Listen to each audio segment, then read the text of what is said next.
Un petit restaurant routier. Des lumières jaunes brillent doucement à travers les vitres embuées. Un homme est assis seul à une table dans un coin. Son dîner est simple par une soupe, du pain, rien de plus.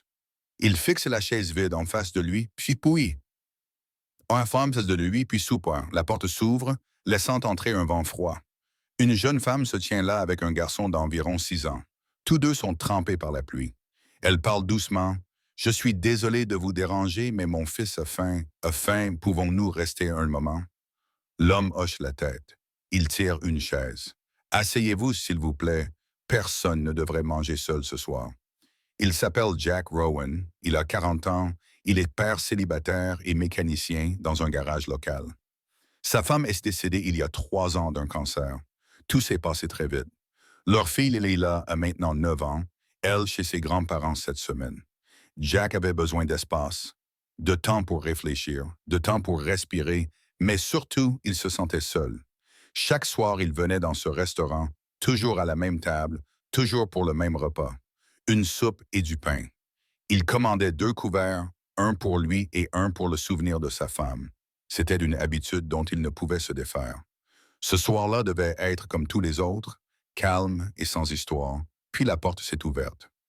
La femme s'appelle Grace Miller, elle a 29 ans, elle est mère célibataire et fuit d'un passé dont elle ne veut pas parler. Son ex-mari était violent, elle est partie sans rien, avec seulement son fils et 23 dollars en poche. Le garçon s'appelle Ethan, il a 6 ans, il est maigre, poli, trop poli pour un enfant de son âge. Même maintenant, trempé et frissonnant, il murmure « Merci » quand Jack lui indique la chaise. Grace s'assoit lentement. Elle ne le regarde pas dans les yeux. Elle est gênée, honteuse. « Nous avons juste besoin de nous réchauffer », dit-elle doucement. « Nous ne vous dérangerons pas longtemps. » Jack les regarde. Il regarde vraiment. Les chaussures du garçon sont déchirées. Sa veste est trop fine pour ce temps. Les mains de Grace tremblent, pas à cause du froid, mais à cause de quelque chose de plus profond. Jack fait signe à la serveuse. 2 bols de soupe supplémentaires, un sandwich au fromage fondu pour l'enfant, un chocolat chaud aussi. Les yeux de Grace s'écarquillent. « Monsieur, nous ne pouvons pas. » « N'est-ce pas, Jack dit simplement « je le suis ». Ethan lève les yeux vers sa mère, son visage s'illumine comme si c'était le matin de Noël. « Je peux vraiment, maman? » La voix de Grace se brise. « Oui, mon chéri, tu peux. » La nourriture arrive rapidement. Ethan mange comme s'il n'avait pas vu un repas depuis des jours parce qu'il n'a pas.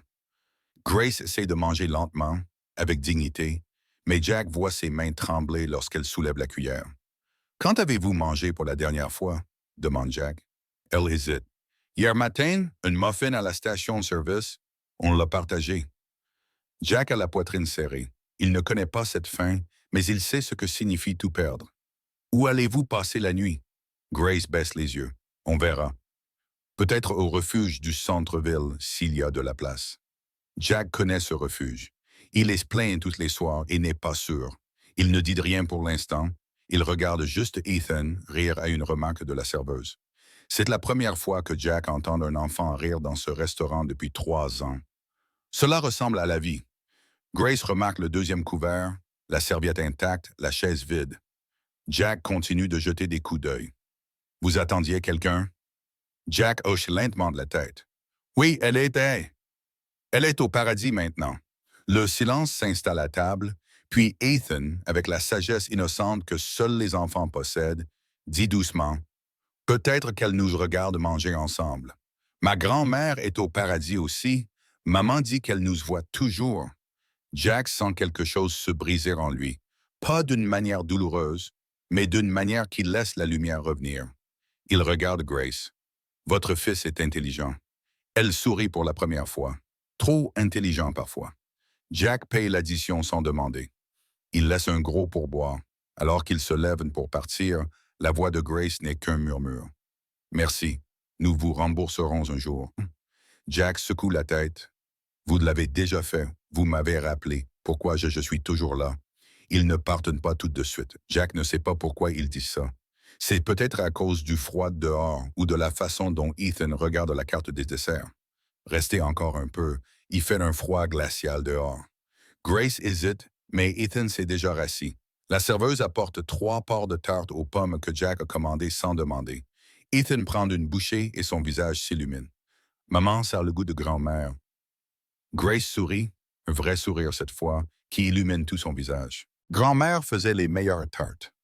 Jack demande gentiment si c'est du passé. Grace hoche la tête. Elle est décédée il y a 2 ans, d'un AVC. Après ça, les choses sont devenues plus difficiles. Jack comprend que la perte a tendance à tout bouleverser. Il mange lentement. Le restaurant est presque vide maintenant. Il n'y a plus qu'eux et le ronronnement du vieux réfrigérateur au fond. Ethan commence à parler comme les enfants le font quand ils se sentent en sécurité. Il parle à Jack de son dessin animé préféré, de la grenouille qu'il a attrapée l'été dernier, de son envie de devenir pompier quand il sera grand, parce que les pompiers sauvent des gens. Ethan le dit fièrement. Jack sourit. C'est un petit sourire, mais il est sincère. C'est une bonne raison. Grace observe Jack attentivement. Elle remarque des choses, comme la façon dont il écoute Ethan, comme si chaque mot comptait, la façon dont son regard s'adoucit quand Ethan rit, la façon dont il continue de jeter des coups d'œil à cette chaise vide. « Vous avez des enfants ?» demande-t-elle. « Une fille, Lila. Elle a 9 ans. Elle est chez mes beaux-parents cette semaine. Elle te ressemble ?» Jack sort son téléphone et lui montre une photo. Une petite fille aux boucles brunes et au sourire édenté. Elle ressemble à sa mère. Grace voit la douleur traverser son visage. Ça fait combien de temps? 3 ans, 2 mois et 16 jours. La précision de cette réponse lui brise le cœur. J'ai désolé, Jack hausse les épaules. Tout le monde est désolé, mais les excuses ne la ramèneront pas. Alors je continue pour Lila. Il y a un long silence, puis Grace remarque quelque chose. La cicatrice de brûlure sur la main gauche de Jack. Elle vieille, estompée, mais toujours mais toujours visible. Comment cela s'est-il produit? Jack baisse les yeux vers sa main comme s'il avait oublié qu'elle était là, un incendie, il y a environ 12 ans. Je travaillais dans la cuisine d'un restaurant à l'époque. Un feu de graisse s'est déclaré et est devenu incontrôlable. 3 personnes étaient coincées à l'arrière. Tu es allé les chercher. Quelqu'un devait le faire. Grace le fixe du regard. Tu les as sortis? Oui, tous les 3. L'un d'eux était le plongeur. Il n'avait que 17 ans. Il est chef maintenant. Il m'envoie une carte chaque Noël. Les yeux d'Ethan ont les yeux écarquillés. Tu es un héros. Jack secoue rapidement la tête. Non, je suis juste un type qui n'a pas réfléchi. J'ai juste agi. Mais Grace voit les choses différemment. Bon, tu as sauvé des gens à l'époque, dit-elle doucement. Ce soir, tu nous as sauvés. Jack semble mal à l'aise face à ces éloges. J'ai juste payé le dîner, mais tu nous as donné plus que de la nourriture. Tu nous as donné notre dignité. Tu ne nous as pas regardés comme si nous étions moins que les autres. Sa voix se brise sur le dernier mot. Jack a la gorge serrée. Vous n'êtes pas moins que les autres. Vous êtes juste dans une situation difficile. Nous nous retrouvons tous là parfois. Grace s'essuie rapidement les yeux. Elle ne veut pas qu'Ethan la voie pleurer, mais Jack le remarque et change de sujet. D'où venez-vous à l'origine? D'une petite ville de l'Ohio, vous ne la connaissez pas. Qu'est-ce qui vous a amené ici? Le visage de Grace s'assombrit. J'essayais de m'enfuir quelque part où il ne pourrait pas nous trouver. Votre ex? Elle hoche la tête. Jack n'insiste pas. Il sait que certaines histoires ont besoin de temps. Il demande plutôt à Ethan ce que fait vibrer ton sujet préféré à l'école, la lecture. Je suis au niveau 3. C'est génial, mon pote. Tu aimes les histoires, hein? Oui, maman me lit des histoires tous les soirs, même quand on n'a pas de maison. L'innocence de cette réponse bouleverse les 2 adultes. Grace regarde Jack. On vit dans la voiture depuis 4 jours. J'ai perdu mon travail il y a 2 semaines, je faisais de la serveuse.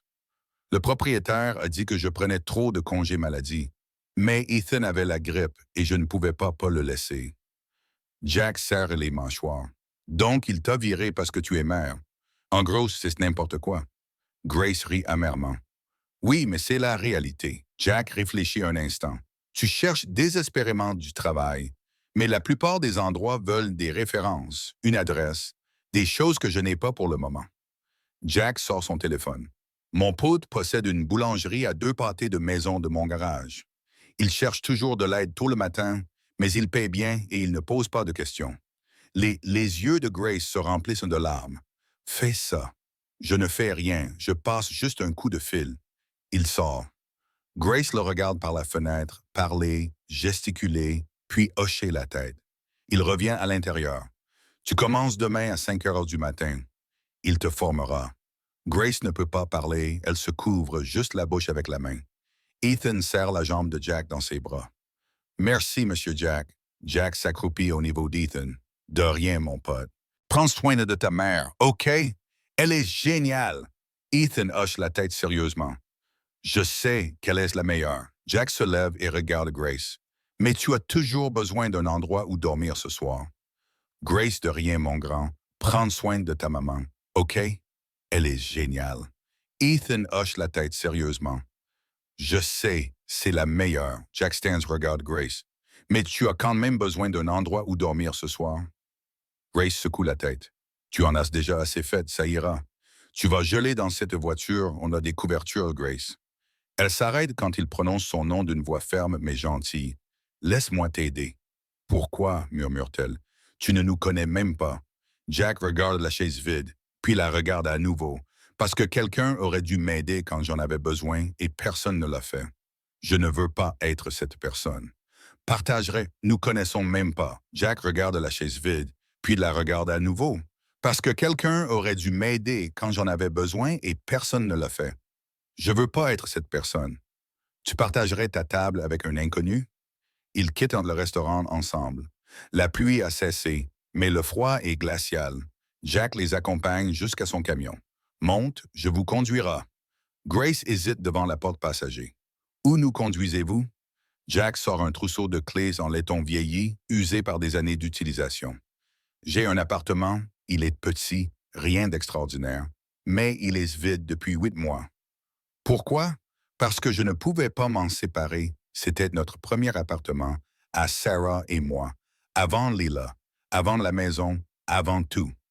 Grace secoue la tête. Jack, on ne peut pas. Il reste là à prendre la poussière et me coûte de l'argent chaque mois. En fait, vous me rendriez service. Ce n'est pas vrai. Peut-être pas, mais il est chaud et sûr, et votre fils a besoin de dormir. Ethan est déjà à moitié endormi contre Grace. Elle le regarde, puis se tourne vers Jack. Je n'accepte pas la charité. La voix de Jack est ferme, mais douce. Alors n'appelez pas ça un échange. Vous redonnez vie à un endroit qui était mort depuis trop longtemps. Les séments tremblent à nouveau. Nous ne pouvons pas payer le loyer. Je ne vous demande pas de le garder propre, mais de le rendre à nouveau accueillant. C'est une récompense suffisante. Pourquoi faites-vous cela? Jack la regarde vraiment, parce qu'il y a 3 ans, quand Sarah est morte, je me suis retrouvé dans le parking d'un hôpital à 2 heures du matin, avec un bébé qui criait, sans savoir quoi faire. Et une infirmière que je n'ai jamais rencontrée m'a donné son numéro de téléphone et m'a dit de l'appeler à toute heure du jour ou de la nuit, ce que j'ai fait des dizaines de fois. Elle m'a sauvé. Sa voix se brise. Je n'ai jamais pu la remercier comme il se doit. Elle a déménagé, j'ai perdu son numéro, mais je pense à elle tous les jours. C'est peut-être ma façon de rendre l'appareil, c'est peut-être comme ça que ça marche. Grace pleure maintenant. Je te rembourserai d'une manière ou d'une autre, je te le jure. Je sais que tu le feras, mais pas avec de l'argent. Sois juste bien, ça suffit. Ils roulent en silence. L'appartement se trouve au 2e étage d'un vieil immeuble. Les escaliers craquent, le couloir sent le vieux bois et la poussière. Jack ouvre la porte. L'appartement est petit. Une chambre, une minuscule cuisine, un canapé qui a connu des jours meilleurs, mais il est propre et chaleureux. Grace entre lentement, comme si elle avait peur de disparaître. Ethan se réveille suffisamment pour murmurer « C'est à nous pour l'instant, bébé, pour l'instant. » Jack lui montre comment fonctionne le chauffage, où se trouve le robinet d'eau chaude, il ouvre le réfrigérateur. « J'apporterai des provisions demain. Pour ce soir, il y a de la soupe en conserve dans le placard, des crackers, pas grand-chose, mais c'est parfait. » Grace fait le tour du petit salon, puis s'arrête devant le mur où se trouve une photo encadrée, une femme aux yeux doux et au sourire éclatant, vêtue d'une blouse et portant un badge d'hôpital autour du cou. Grace retient son souffle, s'approche et fixe la photo, la main sur la bouche. Jack lève les yeux du radiateur. « Qu'y a-t-il? » La voix de Grace n'est qu'un murmure. « Ta femme, comment s'appelait-elle? »« Sarah. Sarah Chen. » Pourquoi? Grace se tourne vers lui, les larmes coulant sur son visage. Elle a sauvé la vie de ma mère. Jack se fige. Grace montre la photo d'une main tremblante. Il y a 10 ans, ma mère a eu une attaque cérébrale. Nous étions en vacances, nous ne connaissions pas la région, nous l'avons emmenée d'urgence au County General. C'était le chaos. J'avais 19 ans, j'étais terrifié, seul. Sa voix se brise. Et cette infirmière, ta femme, elle m'a tenu la main tout le temps. Pendant 4 heures aux urgences, elle laisse rester avec moi. Même après la fin de son service, elle m'a parlé, m'a calmé, m'a aidé à comprendre ce que disaient les médecins. Jack, je ne peux pas respirer. Sarah a fait ça. Elle m'a dit son nom. Je ne l'ai jamais oublié. Sarah Chen. Je l'ai cherchée d'après pour la remercier, mais elle avait été transférée dans un autre hôpital. Grace regarde Jack avec émerveillement dans les yeux. Ta femme m'a tenu la main quand ma mère est morte. Jack s'assoit lourdement sur le canapé. La pièce tourne. Il y a 10 ans, Sarah venait de commencer au County General. Elle est rentrée épuisée ce soir-là et lui a parlé d'une jeune fille qui avait perdu sa mère. À quel point elle avait peur. À quel point Sarah ne pouvait pas la laisser seule. C'était Sarah, toujours présente, toujours attentionnée. Et maintenant, 10 ans plus tard, cette même fille se tient dans leur premier appartement avec un fils fuyant son propre cauchemar. Cela ne peut pas être une coïncidence, murmure Grace. Jack secoue la tête. Sarah croyait aux signes, disait que l'univers relie les personnes qui ont besoin les unes des autres. Tu y crois? Jack regarde Ethan, maintenant recroquevillé sur le canapé, puis Grace. Je ne croyais pas, mais peut-être que je devrais commencer. Ils restent assis en silence pendant un long moment, puis Grace demande, je peux te dire quelque chose, mais je devrais peut-être commencer. Ils restent assis en silence pendant un long moment, puis Grace demande, je peux te dire quelque chose, n'importe quoi. Quand j'ai quitté mon ex, je n'avais aucun plan, aucune destination. J'ai juste conduit et j'ai continué à penser, à prier. S'il vous plaît, que quelqu'un nous aide. Juste une personne, c'est tout ce dont j'ai besoin. Une seule personne gentille. Elle regarde Jack, puis « Et tu as tiré cette chaise ?» Les yeux de Jack brûlent. J'ai failli presque pas te dire que la table était réservée parce que j'étais fatigué des gens, fatigué d'essayer, fatigué de tout. Qu'est-ce qui t'a fait changer d'avis, Ethan? La façon dont il a dit merci avant même de s'asseoir, ça m'a rappelé Lila, qui remercie toujours tout le monde, même quand elle a peur, même quand elle souffre. Grace hoche la tête. Les enfants voient le monde différemment de nous. Oui, ils croient encore aux bonnes personnes. Grace se lève et se dirige vers Jack. Tu es une bonne personne. Je suis juste fatigué. Tu es bon et fatigué. Les deux peuvent être vrais. Jack esquisse un petit sourire. Le moment est brisé par la voix endormie d'Ethan M. Jack. Jack se retourne. Oui, mon pote, tu es notre ange gardien.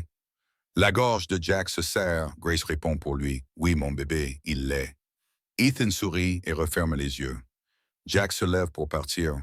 Je passerai demain, apporterai à manger, voir si tu vas bien. Grace attrape sa main, Jack. Il s'arrête. Merci de nous avoir reçus.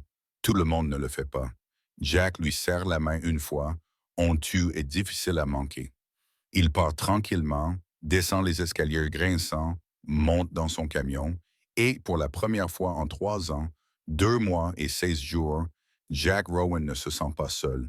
Il a l'impression que Sarah sourit quelque part, fière de lui.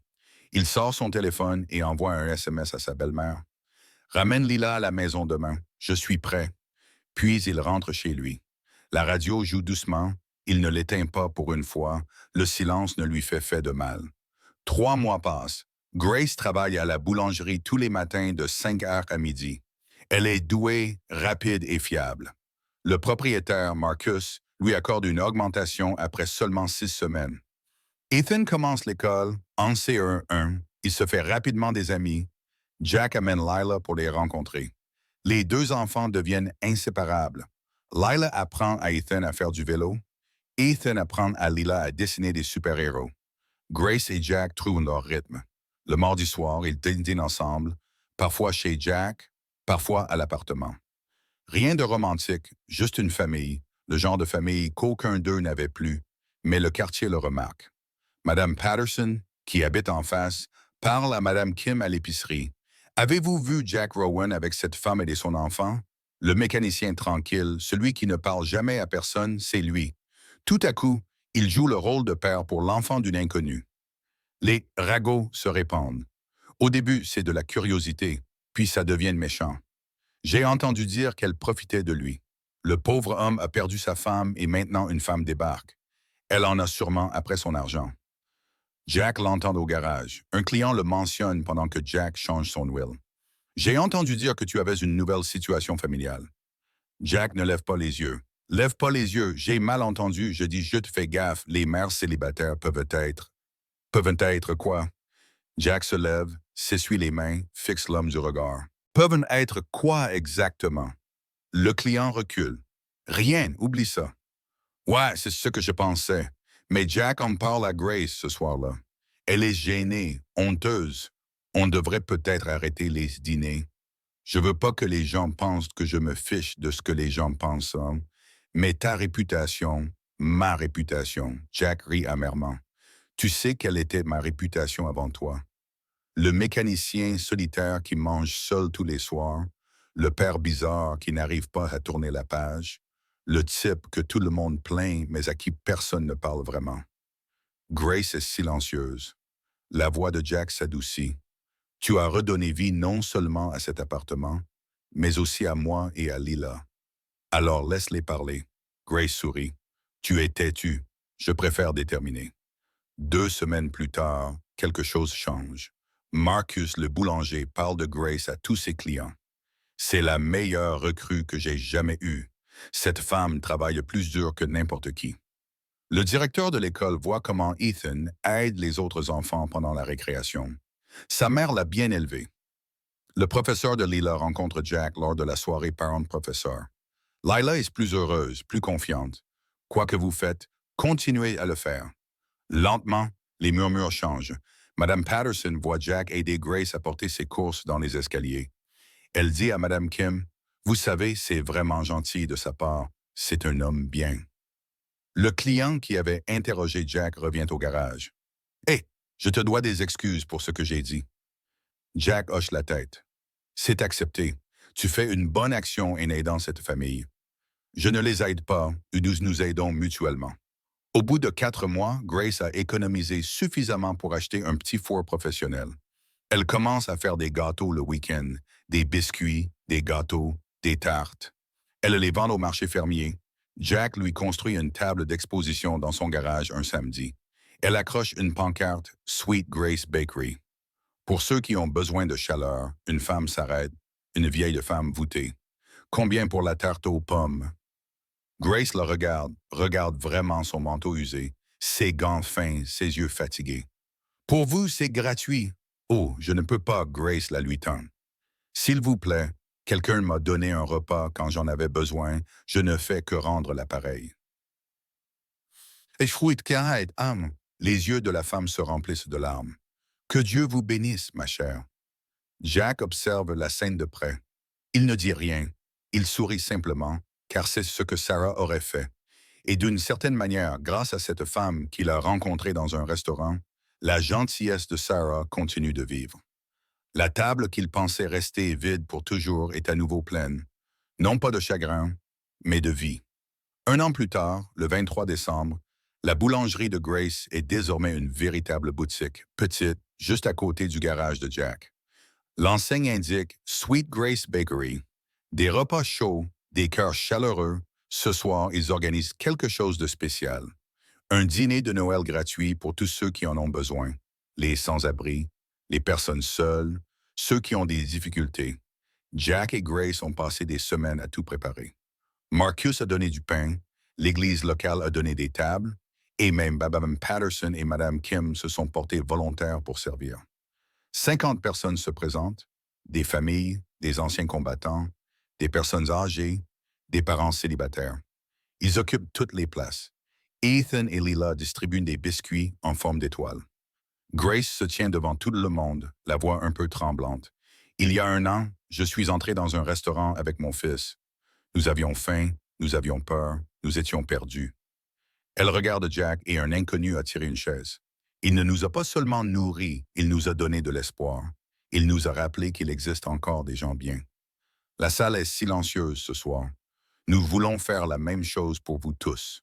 Vous n'êtes pas seuls, vous n'êtes pas oubliés, vous comptez. Des applaudissements remplissent la salle. Jack se tient à côté d'elle. Ma femme croyait que la gentillesse créait des chaînes. Une personne en aide une autre, puis cette personne en aide une autre, et ainsi de suite. Sa voix se brise. Elle avait raison, car Grace m'a aidé autant que je l'ai aidé. Elle m'a rappelé comment vivre à nouveau. Encore des applaudissements. Ils servent le repas ensemble. Dinde, purée de pommes de terre, sauce, tarte. Les gens rient, partagent des histoires, tissent des liens. Plus tard, après le départ de tout le monde, Grace et Jack nettoient. Ethan et Leila dorment sur le canapé de la boulangerie, épuisés, heureux. Grace se tourne vers Jack. Merci pourquoi? Pour avoir tiré cette chaise. Jack sourit. Merci d'avoir demandé si tu pouvais rester. Ils se tiennent là, côte à côte, sans se toucher, mais proches. Grace parle doucement. Tu crois qu'elle connaît Sarah? Jack lève les yeux vers les étoiles à travers la fenêtre. Oui, je crois qu'elle la connaît, et je crois qu'elle sourit. Moi aussi. Grace pose sa tête sur son épaule, juste un instant. Jack ne bouge pas. Dehors, la neige commence à tomber. La rue est vide, calme, mais à l'intérieur, il y a chaleur et de la lumière, et le genre de famille qui n'est pas fondée sur les liens du sang, mais sur le choix, la gentillesse, le fait d'être présent. Parfois, la table que nous dressons pour la solitude finit par nourrir l'amour, et les chaises vides que nous pensons rester vides pour toujours se remplissent, non pas de ceux que nous avons perdus, mais de ceux que nous avions besoin de trouver. Sarah m'a appris que tout le monde mérite une place, tout le monde mérite de la chaleur, tout le monde mérite d'être vu. Alors nous continuons à tirer des chaises, nous continuons à partager des repas, nous continuons à être présents, car c'est ce que signifie être humain, ce que signifie vivre non pas seul, mais ensemble.